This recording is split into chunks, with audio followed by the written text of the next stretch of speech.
This is episode 19 of Greenstream, where logic meets life and investing.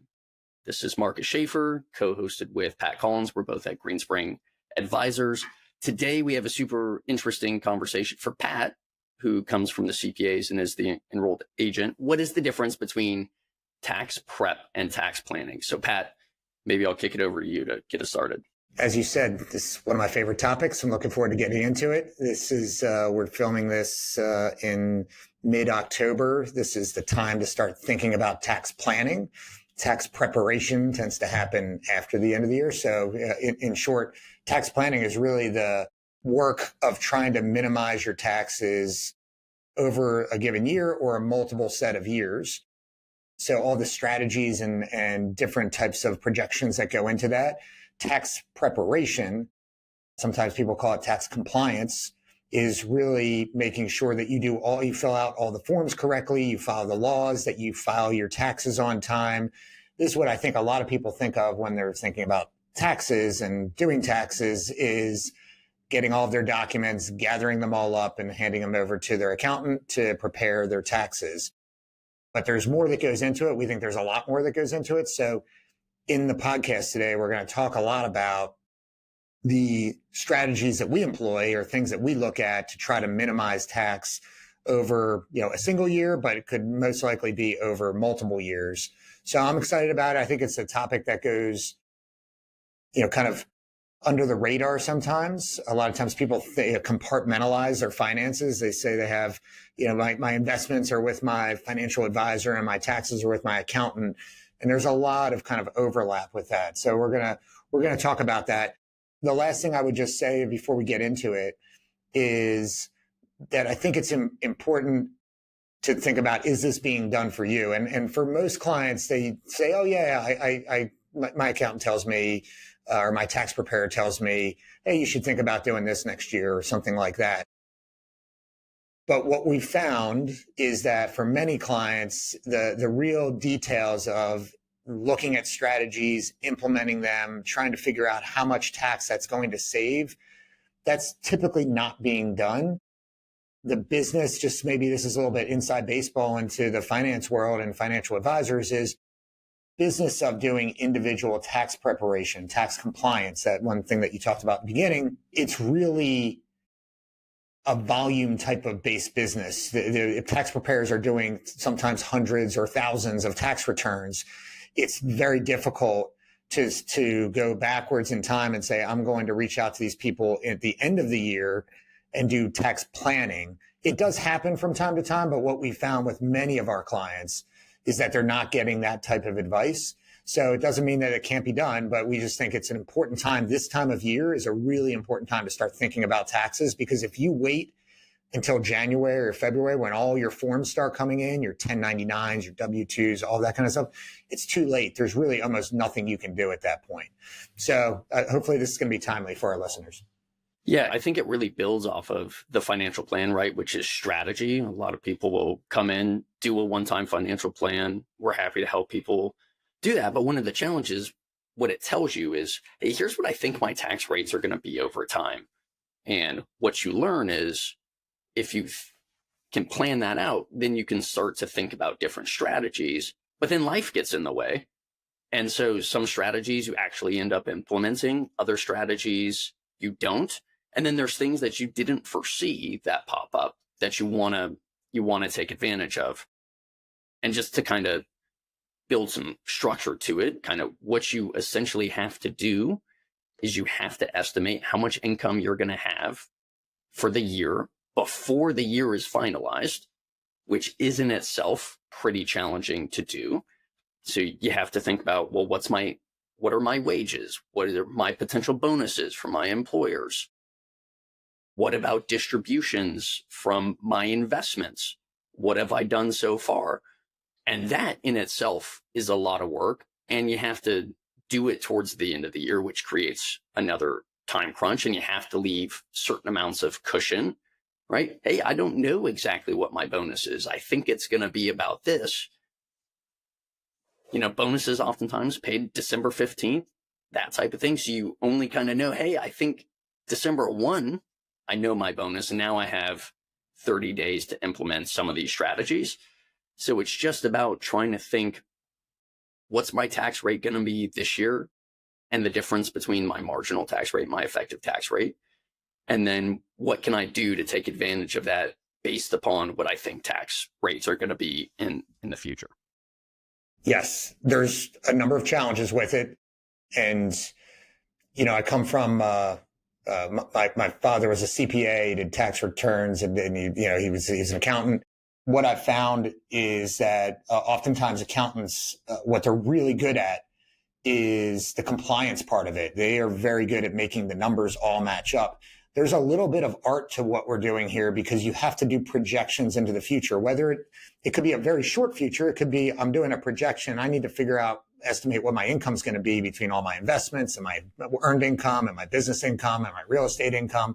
May not have all that information in the calendar year that I'm trying to make a projection.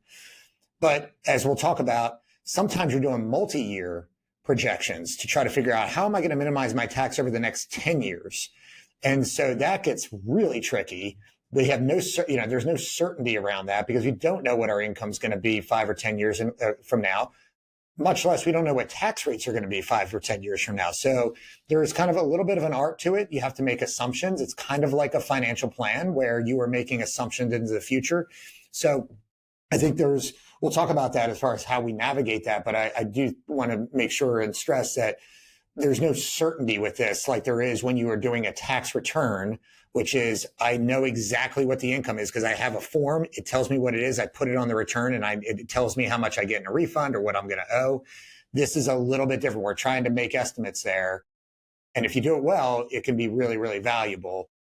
Last thing I'll say before we get into kind of some of the strategy side of it is, my experience has been tax planning is not, in most cases, is not about hitting like the home run where all of a sudden someone has $100,000 tax liability and we take it to zero because of these magical strategies that we put in place. It's kind of tax planning effectively is making these small adjustments that will hit the singles basically. And hopefully you can save, a few $1,000s a year. And, you do that over time, it can be really impactful to your overall after-tax wealth. But oftentimes, we'll talk about the strategies. These are not things that all of a sudden you realize, oh my gosh, I can just avoid all these income taxes.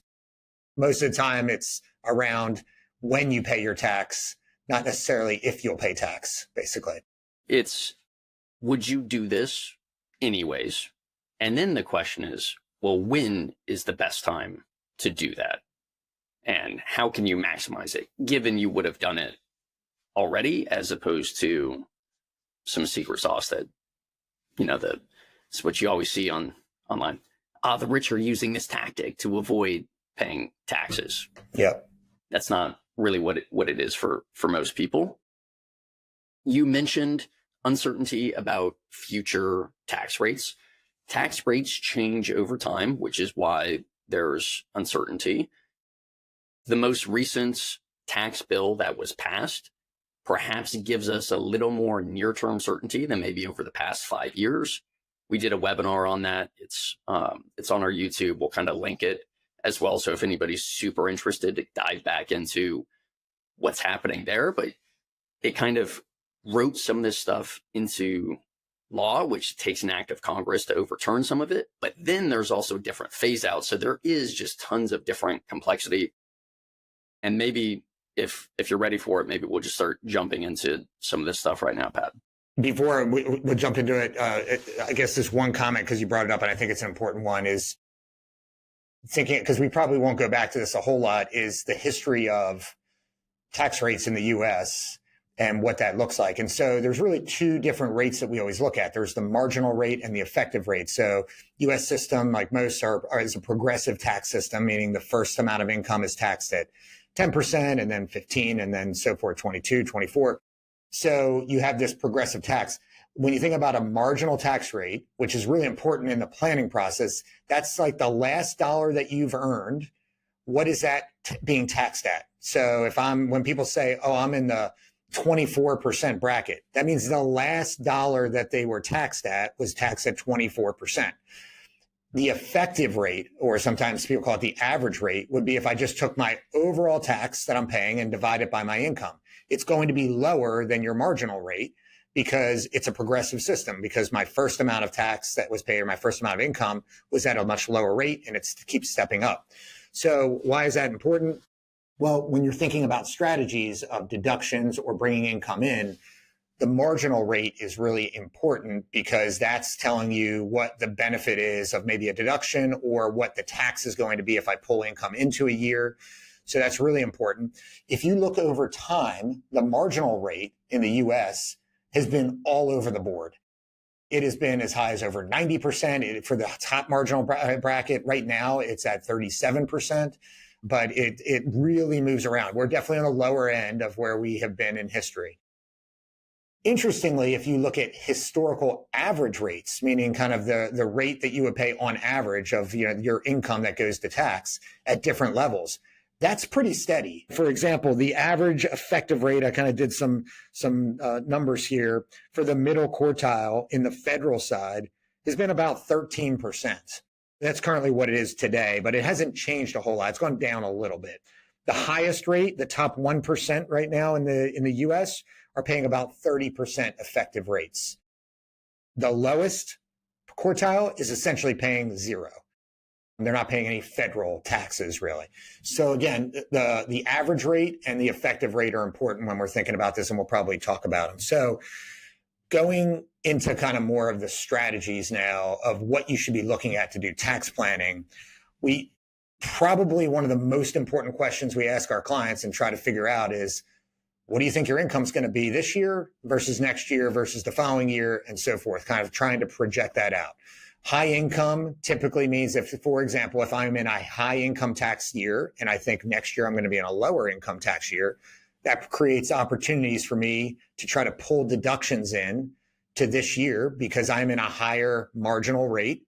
Therefore, my deductions are more valuable. They're getting maybe 37% on every dollar is getting returned to me for a deduction. If next year I'm in the 24% bracket marginally, then I only get 24 cents back on the dollar when I get a deduction. So those types of things are really important when you're thinking about where to kind of pull in income or when to pull in deductions. Deductions could be things like charitable contributions and things like that. Yeah, so you're looking at your marginal tax rate, and this is on income you earn from a job, not capital gains. And we'll kind of talk about the difference here in a little bit. And you're just saying, here's my tax rate today. What do I think it's going to be in the future? And then hopefully you have guidance from somebody to say, okay, well, if it's lower today than the future, we want to pay more taxes today. And there's a benefit to that.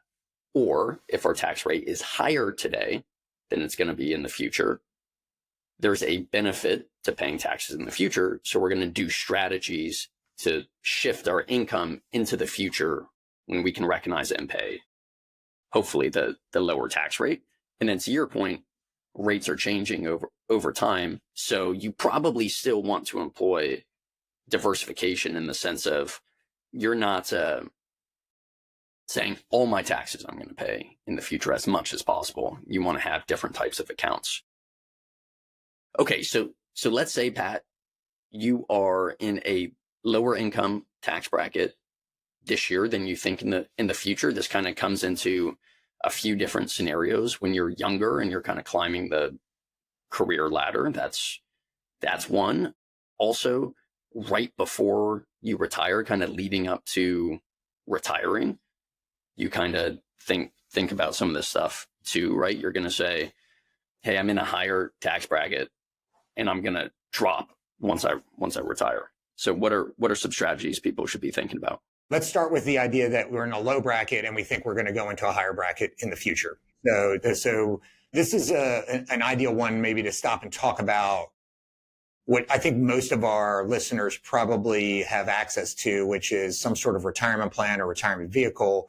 You oftentimes have a choice, and that choice is, do you make pre-tax IRA contributions or 401k contributions, or do you make post-tax or Roth tax-free contributions? And so The benefit, obviously, is if I'm making pre-tax contributions in a 401k or an IRA, is that I get a deduction today. I get to deduct income. So this would be most advantageous when I'm in a high bracket today, and I think I'm going to go lower. In the example we want to kind of touch on is I'm in a low bracket, I want to go higher. The focus should then be on Roth contributions, or we'll talk about Roth conversions is another opportunity to do that. Basically have the same outcome. But the idea is that I'm going to recognize that income today. I'm going to put that into a Roth IRA. And then in the future, when I take it out, it's going to be tax free. No, this one's kind of tough for people because it is, especially if you're young, we're not talking about what would be my tax rate next year or the year after if I'm making a Roth contribution to my 401k, because I'm not taking it out next year. If I'm 40 years old, I might have 30 years before I start taking this money out. So it's really, what's my tax rate going to be in retirement when I'm pulling this money out? That's tough. We're talking about 30 years from now. It's almost, if you look at tax rates, there's no guarantees, but tax rates change, and tax rates will most likely change over the next 30 years. We don't know where tax rates are going to be. So that is a tougher one to do, to think through. To your point, one of the ways we counsel a lot of clients, if you don't know, maybe the best strategy is to diversify. Kind of like we don't know which stock is going to be the best stock next year. So we diversify our assets so we don't take this massive amount of risk. And it's the same way with taxes. If I put all of my money in pre-tax 401k contributions and that grows, I'm creating this tax liability in the future that it's kind of unknown. I don't know what tax rates are going to be. So if I have some diversification, I could say, well, I don't know where I'm going to be. I'm going to go 50-50. I'm going to take half my contributions to my 401k. I'm going to put it in pre-tax. The other half, I'm going to put it into a Roth. Gives us some tax diversification for the future. The way I like to think about it is, what's the probability? And this is hard. Obviously, there's a little bit of an art to this, but what's the probability I'm going to be in a higher bracket when I retire than where I'm at today? And if I think, it's unlikely because I'm not going to be earning income anymore. I know maybe tax rates could go up, but I'm not 100% sure that's going to happen. So maybe I'll put that at 25%. 25% chance that I'll be in a higher bracket in retirement than today. Well, then that's maybe a decent place to start when you're thinking about your contributions, is take 25% of your contributions and put it into Roth, because that kind of protects against that. And then 75% put it into pre-tax. So again, not perfect science to that, but it's hard to do that because we don't know what the future is going to bring. Yeah, I have probably a more simplistic thought process where for a lot of people, you get the company match. That's going to be pre-tax. So that in already is kind of helping shape your tax diversification a little bit as well, because if you contribute with Roth, then you got that bucket, but then your match is the other bucket. And then there's also just behaviorally, like don't forget that your paycheck will be lower because you're paying taxes on the Roth stuff. A lot of times people just anchor to the percentage, hey, contribute 10% of your income. So that might be a way just to game thinking about, how do I juice my contributions for the future? If that's what you want to do, is kind of behaviorally, there's a little bit of mental accounting happening there. Yeah. I think the other side of it that I would touch on, if you're going to be a lower bracket in the future, maybe this other scenario that many of our listeners might be approaching at least, is what some people have called the retirement income valley, which is basically I retire, let's say at 65, and I have 5 years till I'm required to start taking Social Security. Then I have a few more years till I need to take money out of my IRAs and generate income from that. So I have this period for 5 years where I may have almost no income, or maybe it's just dividends and interest from a portfolio. And so it's an interesting time, because unlike the 40-year-old who has 30 years before they need to take their money out, the retiree who's 65, we have a little bit more visibility into what their income and tax rates might look like 5 years from now than today. And so this creates this opportunity where most of our clients, they're in higher tax brackets in their 70s than they are in their 60s after they've retired because of this, these income sources that start kicking in. So it does create an opportunity to do Roth conversions. At that point, maybe you're retired, so you don't have a 401k you're contributed to anymore, but you have this IRA that you've built up over time and it's got pre-tax money. You're going to have to eventually start paying tax on that. So that's really another scenario where you would look to say, does it make sense for me to convert some of this IRA to a Roth IRA, pay tax now at a very low rate to avoid tax in the future at a higher rate? And so that's a strategy to consider as well. It's probably a good time to talk about just actually what's going on in a tax projection. I found these to be extremely important because there are things happening that sometimes you don't foresee. Like what we're talking about can be seem very logical, but it's too simplistic. So I'll give you an example. I might look and say, okay, I'm 66 years old. I don't have any other income coming in, or maybe I have some income coming in from my portfolio, dividends, interest, but I'm going to be in a much higher bracket in a few years. Absolutely. Let's do Roth conversions. And I start to do some Roth conversions. What I don't even realize is that one, I start getting phased out of maybe deductions or things that I could take advantage of. Not great. That all kind of effectively creates more tax than I thought I would be paying. There's even things like Medicare has a surcharge on the premiums you pay based on how much income yet you have. So you have to consider that. So I've found that you have to do a projection it's very difficult to do it in like a spreadsheet. You actually have to kind of almost do your tax return at that point at the end of the year at a time like this to try to figure out what really is the impact of doing conversion. And how we do that is you would do scenario one, which is base case. I don't do anything before the end of the year. And then you look at what would a conversion of say $100,000 of my IRA to a Roth IRA be. And I look to see how much extra tax am I going to pay on that? And that's basically kind of the number I want to focus on. So we'll probably talk about some stories, but there are many times where it seems logical to do something until you put it into a projection and you realize it's impacting some other area of your taxes you didn't even realize. Yeah. And some things like the medical surcharge, that's just really tough to visualize where, oh, there's this other bucket. And, it could be when you're jumping brackets, could be $100 or $200 per individual. So if you're thinking a couple, it could be $2,500 a year in additional taxes you didn't think that you were paying because you're looking at marginal tax brackets. You forgot that there's like 5 marginal brackets you have to keep your eye on all at the same time. You have your income, your ordinary, then you have your capital gains, and then you have these medical surcharge brackets. It's a great point in that your increase in income tax from doing a conversion could impact your capital gains, could impact your IRMA. And so there's all these different, the government and the IRS have not made this simple. Probably great for people like us that keeps us employed, but there is a lot of complexity to it when you start getting into it. So I would just say that's certainly something that if you want to do tax planning, the best thing to do is to have some sort of system to be able to put in 2 different scenarios. Could be just a tax, just tax prep software. You could actually, maybe try to use TurboTax or something like that and do it twice.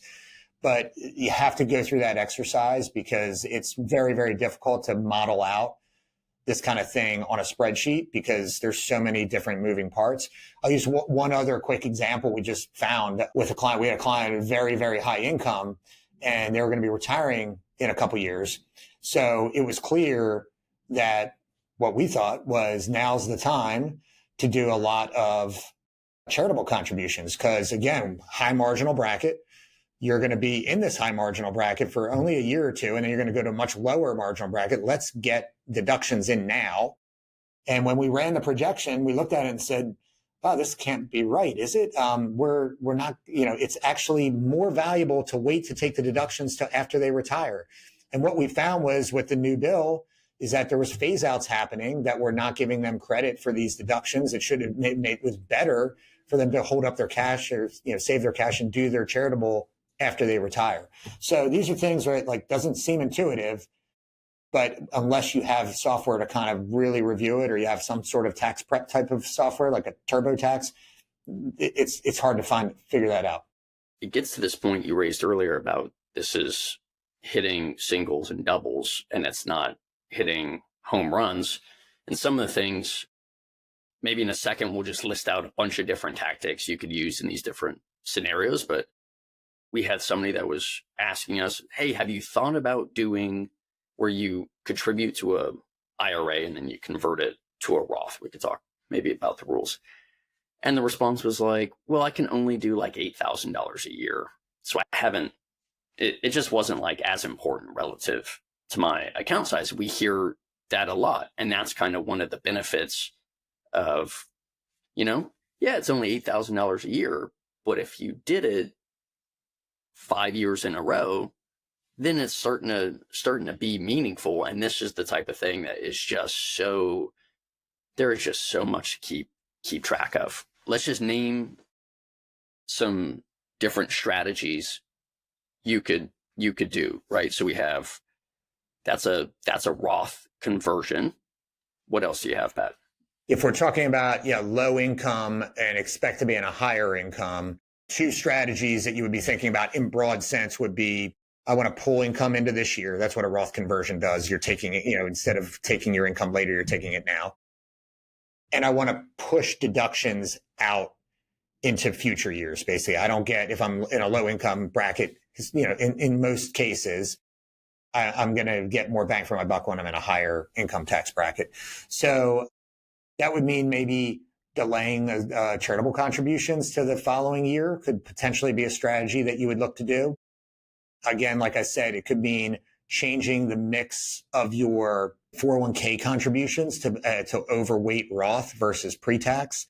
The other part would be, can you pull income, other types of income into this year? Sometimes strategies could be, maybe I'm planning on selling a stock at some point in the next few years. Maybe I sell it this year, realize the gains, because I'm in a lower bracket this year for capital gains than I would be when I would plan to sell it. So that's another strategy that we tend to see. And then finally, this is maybe where, if you own a business or a consulting company or something like that, and you're in a much lower bracket, you could ask maybe somebody to prepay your fee, and maybe you give them even a little bit of a discount, and you say, hey, if you pay me all up front now, I'll give you a 10% off. And if you're a cash basis taxpayer, that would be an option to pull income into this year versus maybe having it next year when you're going to be in a higher bracket. Yeah. All right. What about the opposite perspective? Let's jump over there. So you're in a high bracket now, expect to be in lower brackets now. What are these types of deductions you might be taking now as opposed to taking in the future? It's basically just flipped. So you have basically, if I'm in a high bracket, I want to pull deductions in, I want to push income out. So pulling deductions in would be things like charitable contributions. It could be, I want to overweight 401k pre-tax contributions versus Roth. Obviously, I avoid doing things like conversions in those types of years. And then maybe even a little bit more granular, again, kind of going back to the business. Yeah, if it's this year, if it's, I'm supposed to get paid from a contractor in December, I might just ask them, hey, just pay me in January, basically, and I'll cash a check then. So if you have any control over timing, if you have an employer that has some flexibility with you, you might say, just pay me my bonus in January versus my December 31st paycheck. Most of the times that's not going to happen, because employers get a deduction when they pay your bonus, so they want to make sure they get the deduction in the current year. But those are the types of things that you'd want to consider when you're thinking about tax planning at the end of the year. It does vary for people. And I think there's kind of like two of these tax brackets where if you're kind of right on the edge of it, they seem to matter a lot. And that's the difference between the 24% tax bracket and the 32% tax bracket is one of those. And if you're kind of floating right around that line, sometimes you're jumping and you're alternating years to get, if you still want to contribute to charity, you're kind of doing bunching strategies where you're saying, hey, this year I'm going to bunch more deductions, and then next year I'm not going to do those deductions. Yeah, there's maybe two things I want to touch on that are more, it kind of goes along with this. I call it rate arbitrage. When you're thinking about tax rates, how do you kind of arbitrage that so you get the best overall lowest tax over time? One is this concept of bunching. And so I think it's important when I say, oh, well, if you're in a high bracket, just pull deductions into this year. That makes sense. But you also have to understand the tax code. We calculate our gross income, how much, total income to have, and then we get deductions off of that. And the way the IRS works on the federal side is that we either do one of two things. We either add up all of our deductions, and these are things like mortgage interest, state income taxes, charitable contributions. We add them up. Those are called itemized deductions.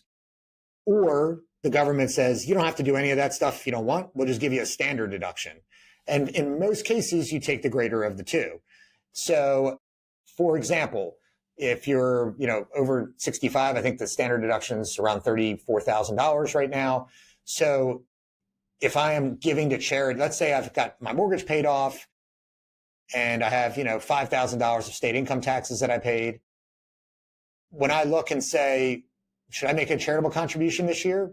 Maybe I'm in a kind of higher bracket and I realize, okay, if I make a $10,000 charitable contribution, my itemized deductions is going to be my state income taxes I paid, $5,000, and then another $10,000 of charitable. That's $15,000.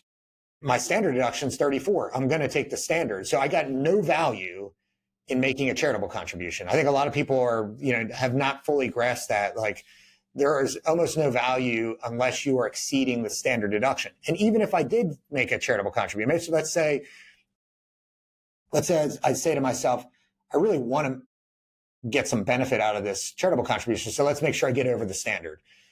Okay, I make a $30,000 charitable contribution. Now my total itemized are $35,000. I was at 34 before. I only got $1,000 of that 30 that I actually got benefit for. So I think it's something really to keep in mind is what the standard versus itemized are.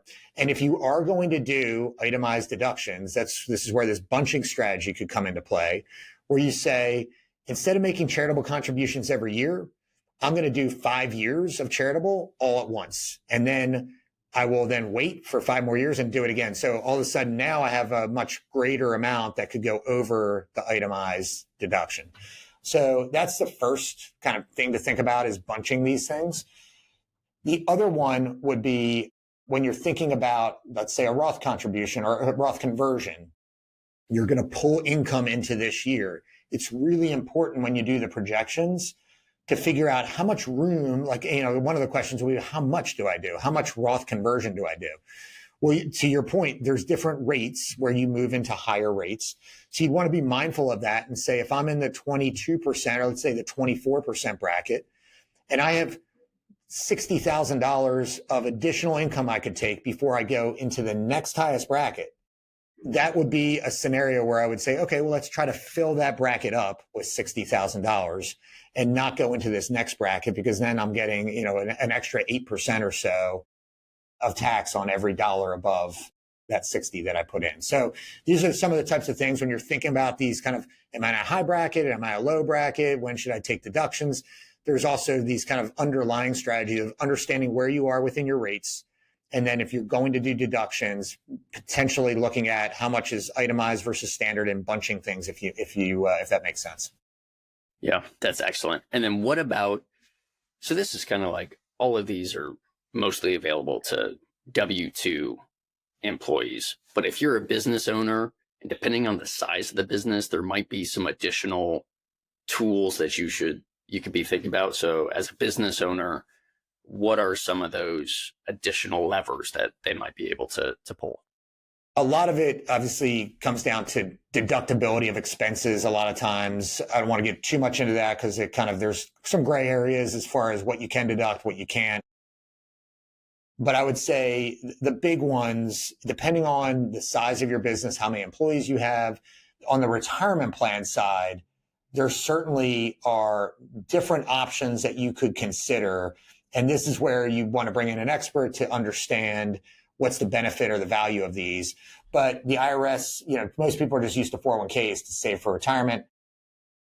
There are other types of plans that are out there. They tend to look like the old pension plans, basically. But if you have a very small company, maybe, the best scenarios tend to be, or the best kind of profiles tend to be high income earners with not many employees. So, think about like consultants that maybe are independent contractors, could be professional services firms that have maybe a number of high paying professionals with a, lower paying staff. But you can do things called like cash balance or pension plans. And we've seen scenarios where clients are able to save, inside of a 401k, maybe between their employer match and what they put in, maybe they're putting in $40,000 or $50,000 at the very top end. And these might allow for $150,000 to $200,000. So if you're very high income and you're making, let's say, 7 figures, and you're solidly into that 37% bracket, and we're here in Maryland, where we have a very high state rate as well. We could be approaching 10%-ish based on all the different rates that you pay or taxes that you pay. So when you look at that and say nearly 50% of your last dollar of income is being paid in tax, finding ways to defer can be really beneficial. So if you tell somebody or show somebody that they could defer, let's say, $200,000, and that is, at least for the time being, deferring, maybe something like $100,000 of taxes, it can be very beneficial. So if you fit that profile of kind of owning your business, typically where it gets to be harder is if you have 200 employees, it gets to be very difficult because there's some rules around being equitable with these retirement plan contributions. And you can't just say, I'm going to give it all to myself and none to my employees. So once it starts to get very expensive to have to do this for lots of employees. One other thing you mentioned that I don't think we at least highlighted, but the importance of state tax in this decision, how that also affects whether or not you want to be doing some of these mechanisms. So, if we're thinking about the difference between the 24% tax bracket, 32%, that's 8%. The difference between a Maryland state tax and a no income state tax is pretty significant as well. So you also want to be thinking about, hey, what are the chances I move to a different state when I'm actually taking this? And that's not to say that that should be your reason. We have a bunch of clients that move, and it turns out markets are pretty efficient and the cost of other goods goes up. But it is to say that maybe if you're going to be moving to Florida in 2 years, it probably doesn't make sense to pay the Maryland tax, converting that to a Roth, just to take it out in 2 years in Florida. It's a great point. Obviously, we have clients that come to us that want to understand the difference of domicile, where they're living. Obviously, Florida is a popular one, like you said, and that's probably maybe even a totally different podcast of thinking about cost of living in retirement. But like you said, there's tax. And then what we found sometimes, and this is just something for people to think about, if this is obviously a podcast on taxes, but a lot of times I'll hear clients say, when I retire, I'm moving to Florida because I'm getting out of this high tax state.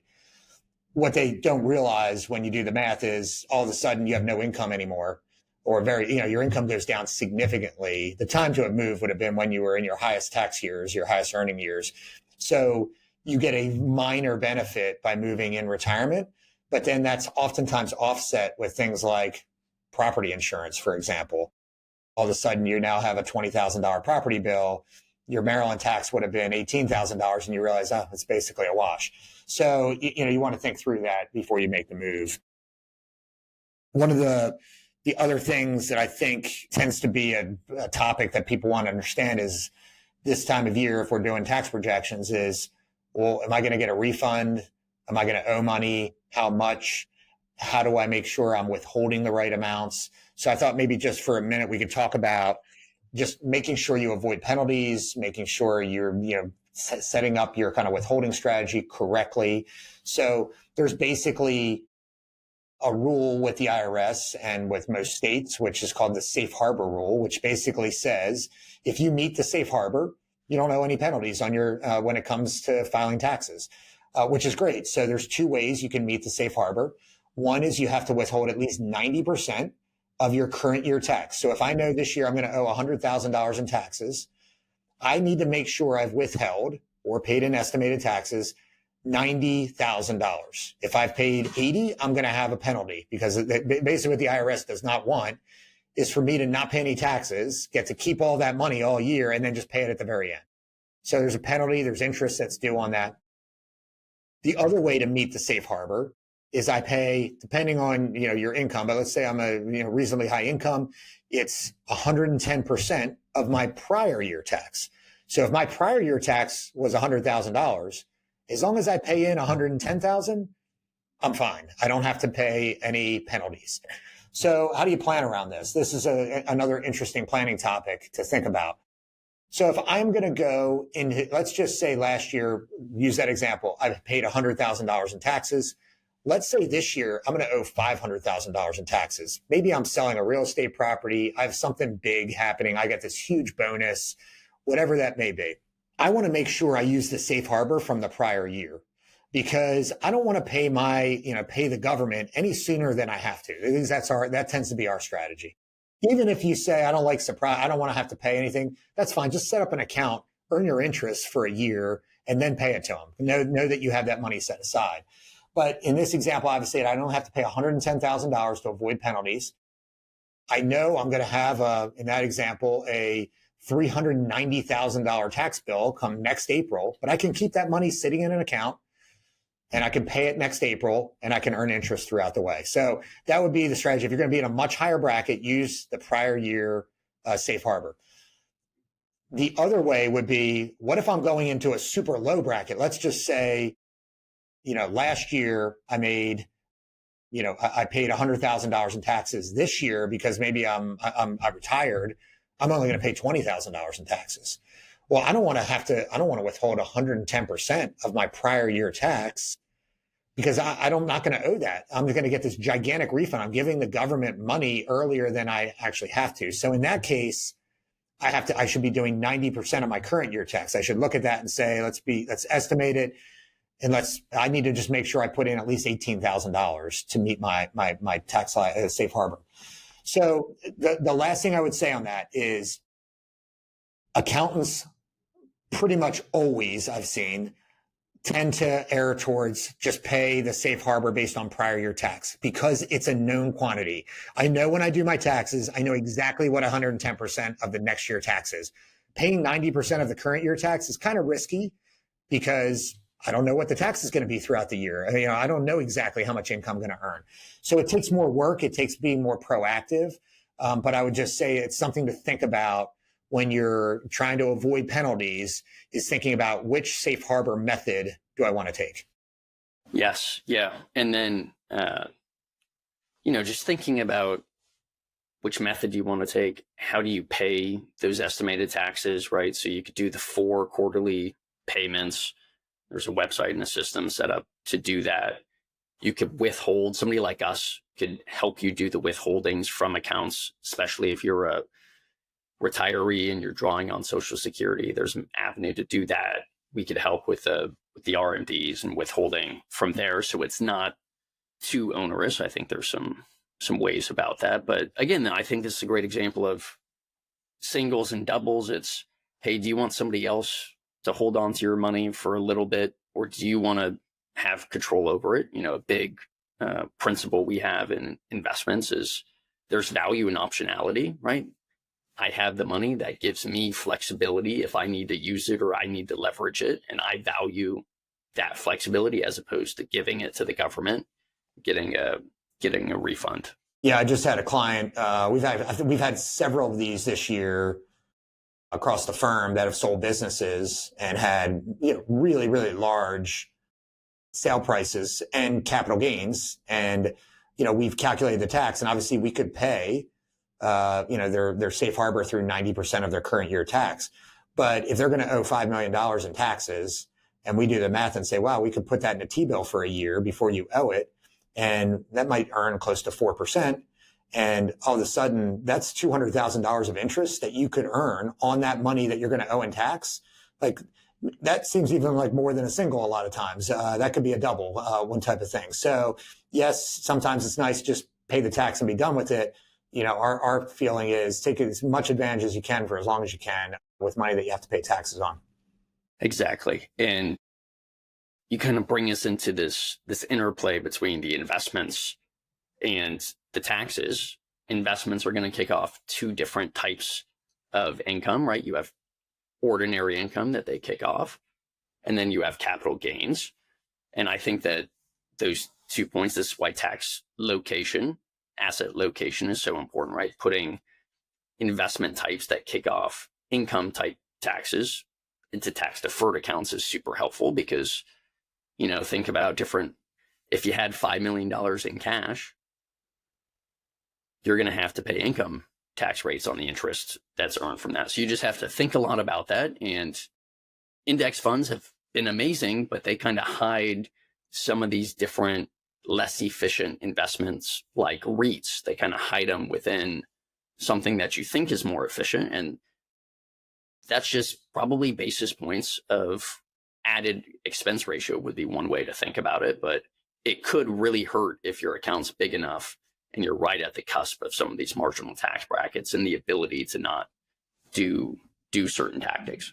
We talked about this in a very early episode about the value of an advisor, and different firms have tried to kind of quantify this idea of asset location, kind of what you're talking about, of trying to put investments that are inefficient, I would call it, from a tax perspective, inside of accounts that are tax deferred or tax free. And this is one where I would call it a single. These are singles that you can take, and it won't be a home run, but you can have small amounts of value by thinking about what type of account this is, what types of assets should I own in it, what should I avoid in it. And then there's other accounts, like we talked about Roths here for a while. These are accounts that are tax-free. We want to get the most growth as possible out of those accounts. We don't want to have those sitting in cash. We don't want to have those sitting in bonds. We want to get long-term returns out of our Roths typically. So I think these are all like little singles that you can take that will add up over time. There's kind of a thing that I've been seeing in the industry really over the last 2 or 3 years. It's kind of this combination of a few things happening in the investment industry. So one is there's this massive shift towards passive investing and ETFs. So people are saying, I want to move more to low cost funds, which is great. We've been preaching this forever, for 21 years now. And so it's nice to see the industry starting to move there. The other thing is that the US markets have been doing extremely well as far as returns in the US stock market. So there is a local mutual fund that I will remain unnamed, but company that has lots and lots of funds that are US based, that are actively trading, and investors, just preferences, people are taking money out of those accounts and moving them towards lower cost ETFs, passive investments. Vanguard is just kind of seems to be gobbling every dollar up that's coming into the industry right now. And so what does that mean for taxes? If you were in a mutual fund, even if you don't sell it, if there is capital gains inside of your mutual fund, and that's kind of this phenomenon that's happening, is you have people selling, moving to passive. The fund has to sell. It's creating capital gains because everything's up in their funds. It then has to pass through a capital gain to you, even if you don't sell the fund. So this happens typically in December of most years for funds. This is a really important thing to understand if you are an investor, is am I in a fund that could be passing through capital gains to me? And how am I dealing with that? So in some cases, the answer is I'm going to just pay the tax. The other answer is maybe I sell the fund and pay the capital gain on my position just right now because I want to get out of this like everybody else is and go into passive. There's other options that we would say, which is maybe you use that position to fund a charitable contribution. You can do that different ways. You can give it directly to charity. You can put it into something called a donor advised fund. But that way you get a deduction, potentially, and you're able to avoid that capital gain distribution as long as you make that contribution into the donor advised fund or to the charity prior to the distribution being paid out. So just something to keep in mind when you look at your portfolio is if you have a lot of mutual funds that are actively traded every year, I would be looking at your 1099 from, a Fidelity or a Schwab or wherever you hold your assets. Look at your 1099 at the end of the year. Did that company pay out capital gains? You may be paying more taxes than you even realize because of your investments. Yeah. And what's really, really challenging about that too is you mentioned the US market broadly is up. Well, those companies are even paying out capital gain distributions in a given year when the markets are down, which is especially painful, right? 2022, there were still some big capital gain distributions. And you mentioned one way to solve for it, sell. Another way, give to charity. A third way is you could try to use the rest of your portfolio to think about doing what's called tax loss harvesting to generate losses that can then offset those gains. So that's, hey, if you bought something more recently, say last year that active fund kicked off a capital gain distribution, you did something, you bought some investments and those happen to be down, you could sell those, recognize the tax benefit, and then buy something else. You got to be careful about not buying the exact same thing or something too close to it to preserve the spirit of the rule. But there's a lot of tactics, and this is probably a separate episode, is really thinking about what's the evolution of the tax-focused investment sphere. But it's really evolved, and there's a lot more tools and strategies to start harvesting those losses to offset potential larger capital gains elsewhere in a portfolio. One of the things that we tend to do here, kind of behind the scenes, is we're measuring the tax drag on our clients' portfolios. And that tax drag, the way I kind of define that is what percentage of my return is lost to taxes. And it's unique for every client because every client's in a different tax rates and whatnot. They have different types of accounts. If you have all of your assets in an IRA, you don't have any tax drag because you're not paying any tax on that until you withdraw the money. But it's an interesting exercise. If you own all of your money in a taxable account, for example, how much of if I earned 8%, how much did I lose? All you see on your statement typically is 8%. How much, when I figure out how much tax was associated with that 8%, is it 7.6% or is it 5%? A lot of it depends on the strategies you've employed, on how tax efficient you are. Morningstar did a study and they estimated somewhere around 2% of returns are lost to taxes. So it's not insignificant. It's definitely a number that you want to keep in mind when you're thinking about how to manage a portfolio. It's something you want to keep in mind, but also you have to be careful. We'll talk about this in later episodes, but you don't want to push things too far given your scenario, right? So you don't need to be more overly aggressive trying to harvest losses. Like a good baseline test is, hey, would I invest in this thing? Would I do this strategy if it wasn't for the tax benefit, or is it a pure tax play? And we're also thinking about that at the back of our head a lot of times, saying, hey, there might be a little tax benefit, but given how uncertain investments are, like, I'm not confident enough that that benefit's going to outweigh this potential cost. So there's reasons to not do it. And I just think finding that line is super, super important. We always say, you never want to let the tax kind of tail wag the dog of your investments. So if you're making decisions solely on taxes, that's a mistake. Typically, you want to make sure.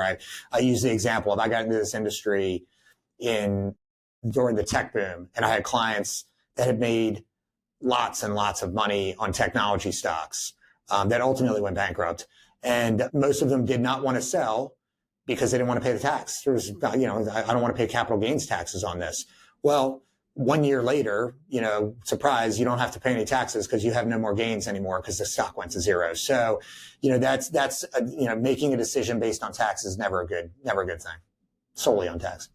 Yes. Yeah. And the summary, to bring it all back around, it is super, super helpful to not, obviously, tax prep, tax compliance, you have to get it done and you have to get it right. It is very helpful before the end of the year to think about what you expect to happen when you do that tax prep, that tax compliance, and start to implement strategies. Some are going to expire at the end of the year. Some kind of continue until you do your taxes.